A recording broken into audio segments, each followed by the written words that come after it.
आदिशक्ति वेद माता और परम पूज्य गुरुदेव के श्री चरणों में सशत वंदन करते हुए आज के प्रसंग की शुरुआत करेंगे। बहुत ही शानदार प्रसंग है, इसको आप ध्यानपूर्वक आत्मसात करिएगा कि संयम हमारे जीवन में कितना जरूरी है। संयम हमारी एक बहुत महत्वपूर्ण आवश्यकता है। परम पूज्य गुरुदेव ने इसको अपने अनुयायियों को बहुत समझाया कि अपने जीवन में हमेशा संयम बनाए रखें। आइए प्रसंग की शुरुआत करते हैं। रावण का युद्ध प्रथम दौर आरंभ हुआ। रावण ने अपने सर्वोच्च सेनापति मेघनाद को ही सबसे पहले लड़ने भेजा। वह मेघनाद जिस पर रावण के युद्ध का, उसकी विजय का पूरा पूरा दारोमदार था। मेघनाद को आता देख राम पीछे हट गए और बोले, लक्ष्मण, तुम्हें ही मेघनाद से युद्ध करना है। आखिर ऐसा क्यों बोला? कैसी विचित्र बात थी। अपार शक्तिशाली राम को पीछे क्यों हटना पड़ा? मेघनाद से और अकेले लक्ष्मण को ही क्यों उसका सामना करने भेजा? ये सोचने वाली बात है। इस बात का स्पष्टीकरण प्रभु श्री राम ने स्वयं ही दिया है। कहा है कि लक्ष्मण, मेघनाद 12 वर्ष से तप कर रहा है, ब्रह्मचारी है, और तुमने 14 वर्षों से स्त्री का मुंह तक नहीं देखा। मेरे साथ रहकर तपस्वी संयमी जीवन बिताया है, इसलिए तुम ही मेघनाद को हरा सकते हो। मैं तो ग्रस्त हूं और सचमुच लक्ष्मण ही उसे हरा सके। मेघनाद को इंद्रजीत कहा जाता था, जिसका तात्पर्य जिसने अपनी इंद्रियों पर विजय प्राप्त कर ली, इंद्रजीत। एक और उदाहरण हमारे सामने आता है महाभारत काल का। पितामह भीष्म के बारे में कौन हिंदू नहीं जानता होगा।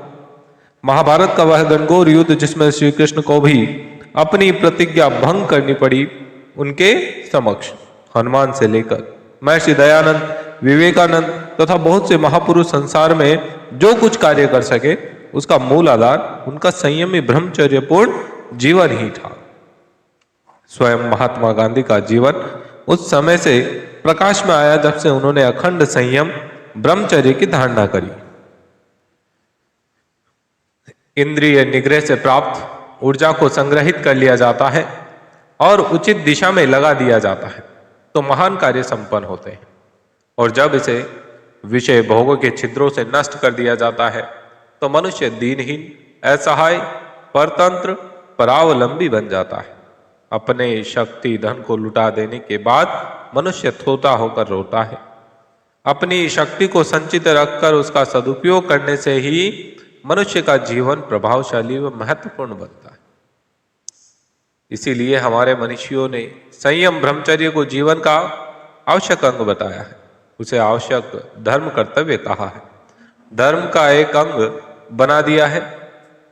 वस्तुतः ब्रह्मचर्य ही जीवन है, तेज है, शक्ति है, सामर्थ्य है। ब्रह्मचर्य के अभाव में उत्कृष्ट जीवन की कल्पना ही नहीं की जा सकती। मनुष्य जितना संयमी होगा, उसका व्यक्तित्व उतना ही प्रखर, तेजस्वी और सामर्थ्यवान बनेगा और दूसरों को प्रभावित कर सकेगा। यह ध्रुव सत्य है और हमारे प्राचीन मनुष्यों से लेकर आधुनिक महापुरुषों का अनुभव सिद्ध तथ्य है कि भोगों से मनुष्य को सुख नहीं मिल सकता। गीताकार ने भी कहा है, जो ये इंद्रिय तथा विषयों के संयोग से उत्पन्न होने वाले सब भोग है, वह निसंदेह दुख के ही हेतु है और अनित्य है। हे अर्जुन, बुद्धिमान विवेकी पुरुषों को उसमें रमण नहीं करना चाहिए।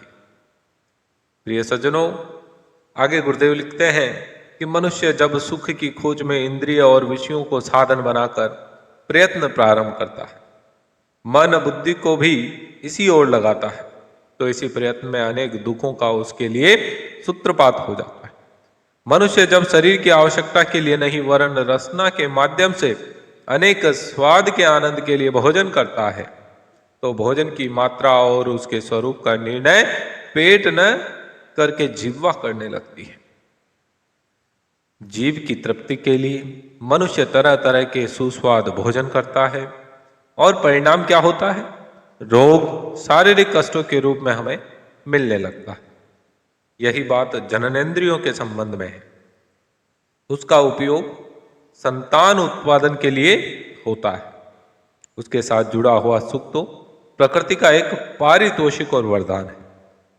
लेकिन जब मनुष्य संतानोत्पादन के लिए नहीं वरन उस सुख को प्रधान मानकर विषयों में प्रवृत्त होता है और प्रकृति की मर्यादा का उल्लंघन करता है, तो परिणाम में अपनी शक्तियों का ह्रास करता है, दुखों को निमंत्रण देता है, अपनी जीवनी शक्ति का नाश करके मृत्यु की ओर अग्रसर हो जाता है। विषय भोगों में, इंद्रिय, मन, बुद्धि में, संसार और इसके पदार्थों में मनुष्य को सुख मिल ही नहीं सकता।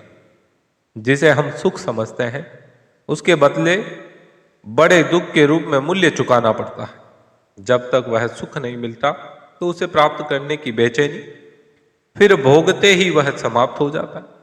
फिर नए सिरे से उसकी प्राप्ति के लिए मन, बुद्धि, इंद्रियों को संचालित करना पड़ता है। और कोल्हू के बैल की तरह एक अंधी दौड़ में मनुष्य को इनके पीछे दौड़ते रहना पड़ता है। अब ये बताइए, ये सुख है या दुख है? दुख पश्चाताप, क्लेश, आत्मग्लानि, आसक्ति, न जाने कितनी ही हानियां उठानी पड़ती है इसके लिए।